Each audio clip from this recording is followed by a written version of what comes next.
합비루들이 광야에 쏟아져 나왔습니다. 합비루라는 이름, 나쁜 이름이었습니다. 정처 없는 백성들, 목적의식 없는 백성들, 노예 백성들, 민족의식도 없고 하나님 의식도 없고 자긍심도 없고 예배도 없고 제사도 없는 백성들이 합비루였습니다. 430년 동안 애굽에서 노예 생활하던 그들이 광야로 쏟아져 나오게 되었습니다. 그리고 하나님의 산에 도착합니다. 그 산 비슬에서 38년을 기다립니다. 너무 오래 기다렸습니다. 38년이 얼마나 힘들었을까요? 그러나 하나님의 언약의 백성이 되기 위해서 하나님의 거룩함이 무엇인지 조금이라도 배우기 위해서, 그분을 예배한다는 것이 무엇인지 배우기 위해서, 그리고 거룩한 백성의 삶이 무엇인지 배우기 위해서 그들은 38년을 산 밑에서 기다려야 했습니다. 하나님의 음성을 그들은 들었습니다. 나는 네 하나님이다. 너는 네 하나님의 거룩한 백성이다. 하나님이 너희를 택하심은 너희가 강하기 때문이 아니라 하나님이 너희를 사랑하셔서 권능의 손으로 인도하셨기 때문이다. 그러나 광야의 삶은 거칠었습니다. 배고픔이 있었습니다. 목마름이 있었습니다. 원망이 있었습니다. 다툼이 있었습니다. 그 가운데 200만 명은 그러나 본향을 향해 순리의 길을 걸어가고 또 걸어갑니다. 광야의 모든 괴로움을 넘어섭니다. 그들의 한 발짝 한 발짝은 광야를 이겨나가는 존재의 다툼이었습니다. 그들은 본향을 향해 걸어 나갑니다.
그리고 광야에서 매일매일 생존하는 것이었습니다.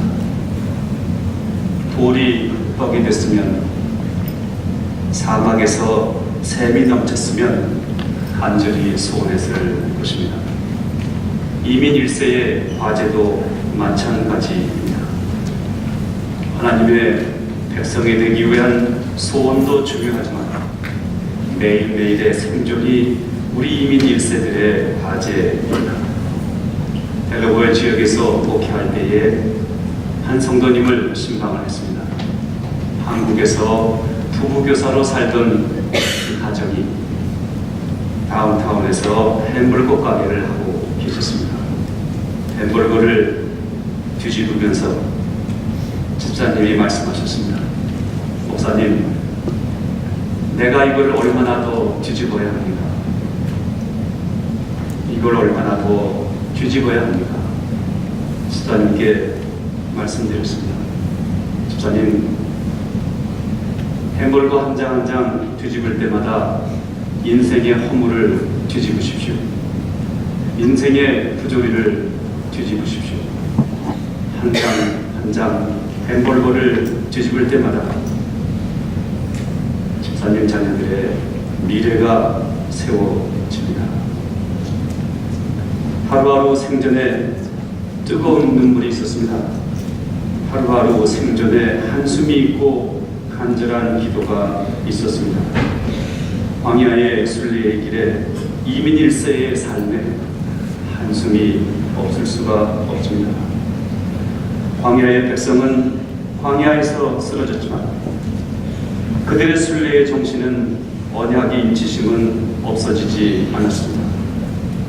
그들은 광야에서 쓰러졌지만 그들의 광야의 철학은 쓰러지지 않습니다. 그들은 더 이상 광야의 핫비루가 아니었습니다. 하나님의 산에서 하나님의 백성이 되었습니다. 이제 그들에게는 예배가 있었습니다. 언약이 있습니다. 카도시에 하나님이 있었습니다.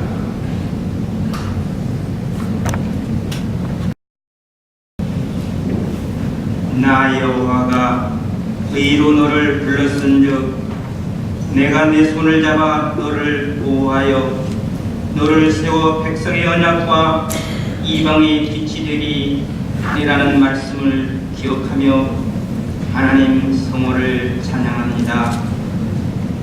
하나님 당신을 사랑합니다.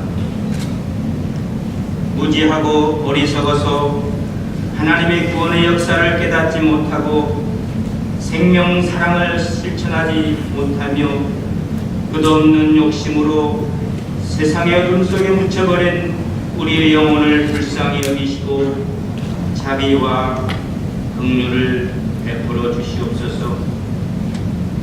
광야의 길을, 사막 가운데 강을 내리겠다고 우리에게 준 말씀에 따라 우리 이민의 삶은 시작되었습니다.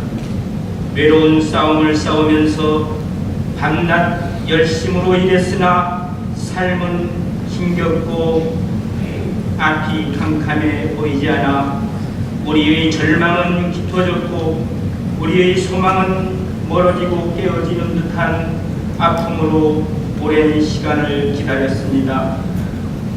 때로는 출애굽 백성들이 불평과 원망을 우리의 것이기도 하였습니다. 그러나 생명 있는 디아스포로의 삶을 꿈꾸던 우리를 기도를 외면하지 않으시고 구름기둥 불기둥으로 인도하여 주셨습니다. 우리들의 자녀들은 이 땅에 당당한 주인으로 잘 성장하여 하나님의 신실한 일꾼으로 세워졌습니다. 진심으로 감사합니다. 하나님의 잔잔한 말씀이 우리 귀에 들려오고 우리 가슴에 다가옵니다. 내가 물 가운데로 지날 때에 내가 너와 함께 할 것이라.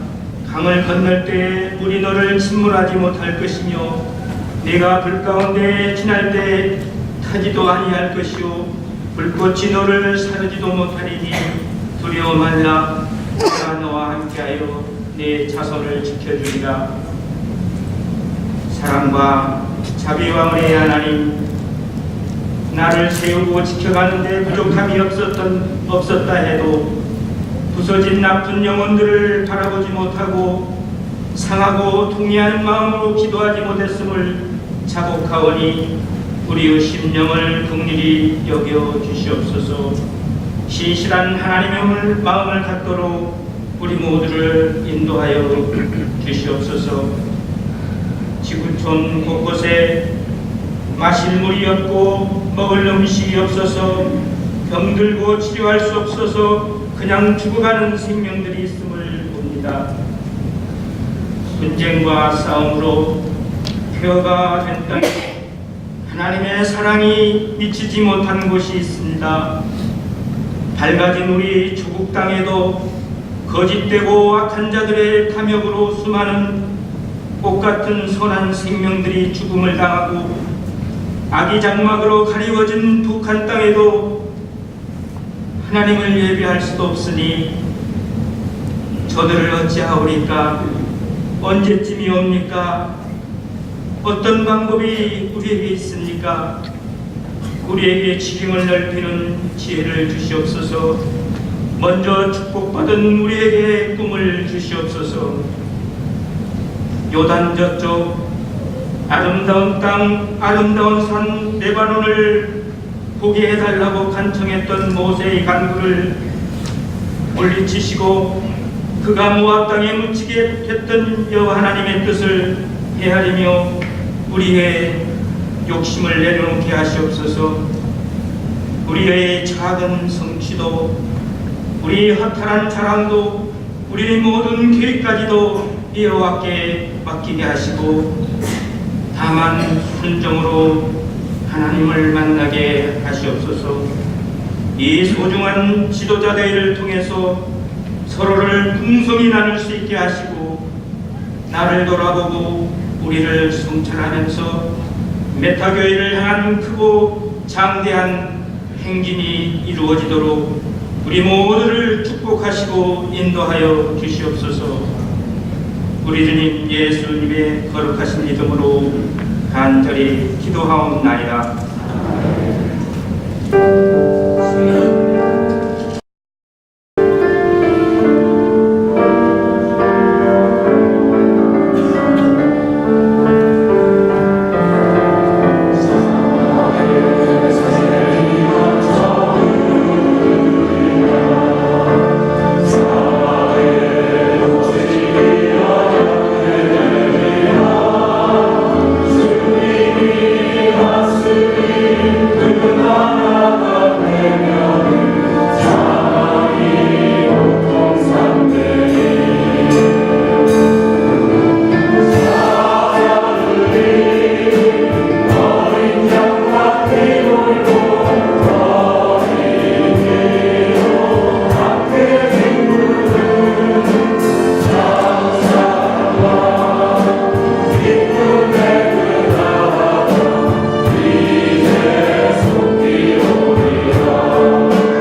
20절로 22절 한 목소리로 함께 봉독하도록 하겠습니다.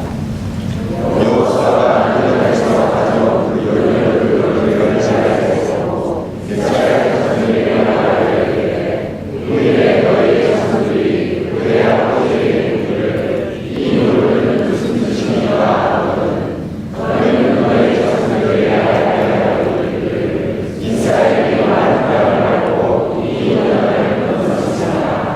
아멘. 40년 광야길이 마쳐진 후 모세는 광야에서 자취를 감추게 되었습니다. 모세의 세대도 광야에서 자취를 감추게 되었습니다. 모세의 죽음을 성경은 묘하게 전합니다.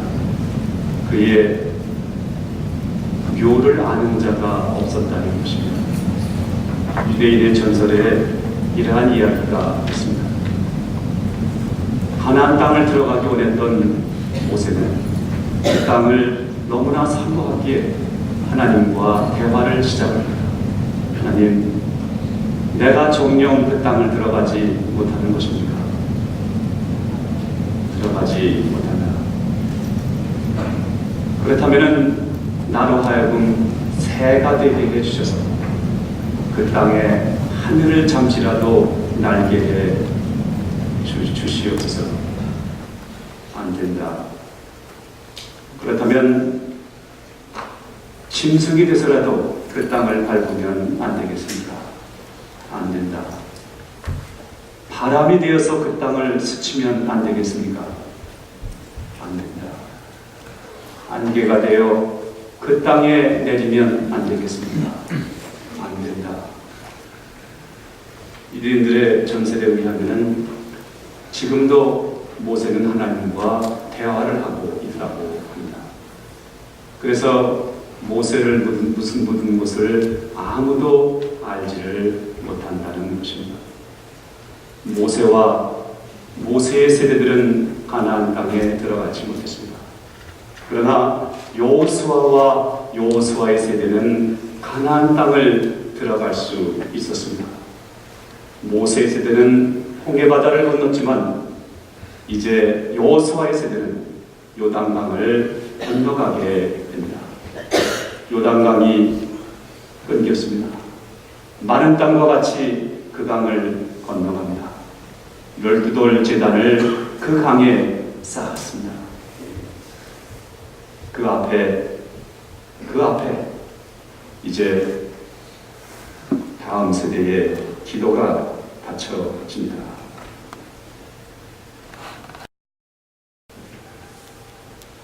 아버지 하나님, 모세와 이스라엘 1세대들이 40년의 힘들고 어려운 광야 노정을 지나 요단강에 이르도록 하나님께서는 그들을 인도해 주셨습니다.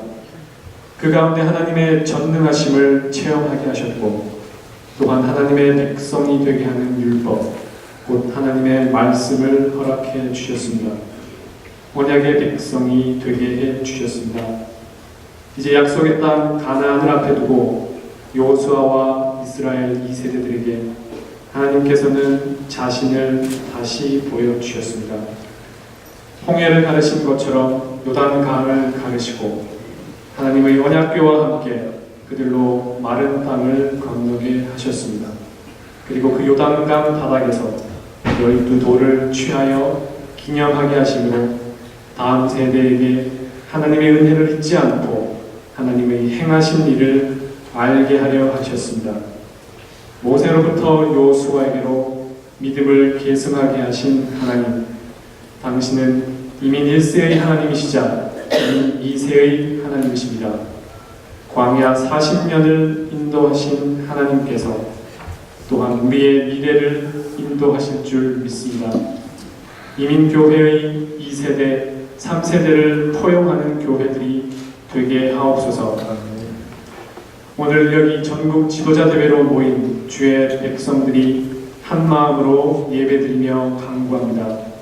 독생자이신 예수 그리스도를 구원자로 보내주시고 십자가 죽음과 부활을 통해 죄의 용서와 천국 소망을 허락하신 하나님, 하나님의 능력으로 하나님의 말씀을 지키셨으며 언제나 우리를 영의 만나로 풍요하게 하셨습니다. 하나님의 값없는 그러나 갚을 길 없는 은혜에 감사를 드립니다. 우리로 하나님의 은혜를 영원토록 잊지 않게 하옵소서. 요단강의 기적을 경험한 이스라엘 백성에게 길갈에 12돌을 세우게 하심으로 광야 2세대의 사명을 다시 일깨우신 것과 같이 우리 세대의 간증과 고백들을 통해 우리의 자녀 세대에게 신앙이 온전히 계승이 되고 하나님의 말씀을 사모함이 세대를 통하여 더욱 흥왕하여 지기를 간절히 기도드립니다.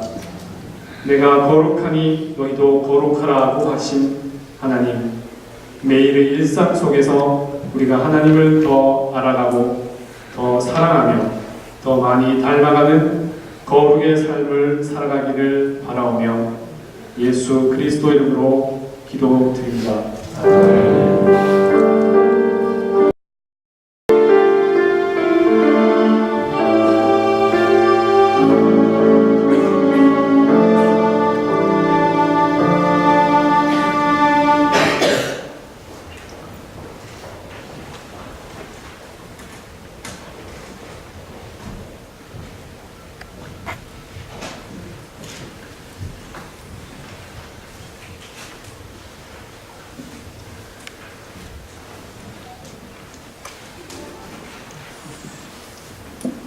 십계명 돌판입니다.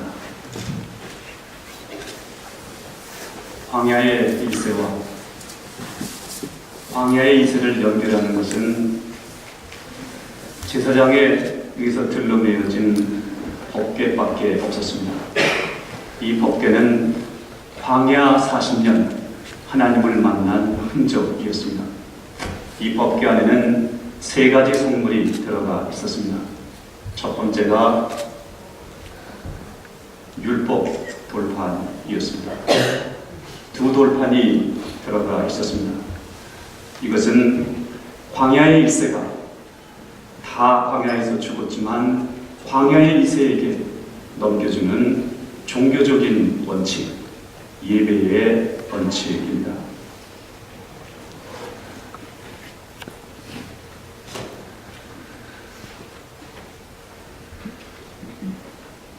다 히브리어로 기록되어 있습니다.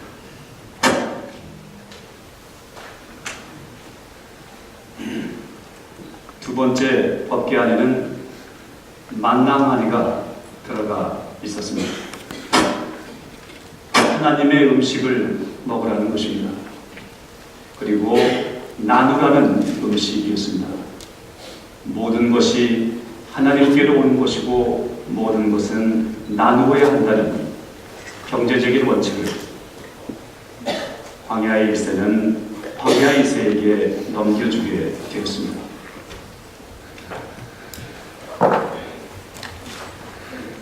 세 번째 성물은 아론의 쌍난 지팡이였습니다.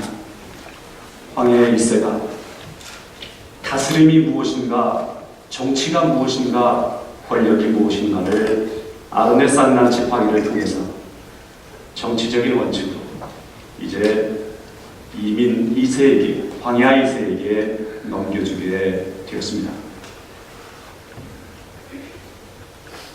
광야의 1세는 광야에서 다 죽어 넘어갔지만 광야 40년의 쓰라리고 모진 삶을 통해서 그들에게 습득된 종교적인 원칙, 경제적인 원칙, 정치적인 원칙을 2세들에게 넘겨주었습니다. 우리 이민 1세는 우리 이민의 광야에서 어떠한 정신과 철학을 우리 이민 2세에게 넘겨주고 있습니까? 이민의 광야를 우리는 어떻게 살아나가고 있습니까? 우리 2세들은 하나님의 소망과 언약을 어떻게 실현하며 새로운 꿈의 공동체로 성장해 나가고 있습니까? 기도해야 될 제목입니다. 가슴에 새겨야 될 우리의 사명이 아니겠습니까? 여기에 이민 광야 40년을 걸어오신 어른들이 계십니다. 이들의 찬양은, 이들의 고백은 광야의 증거입니다.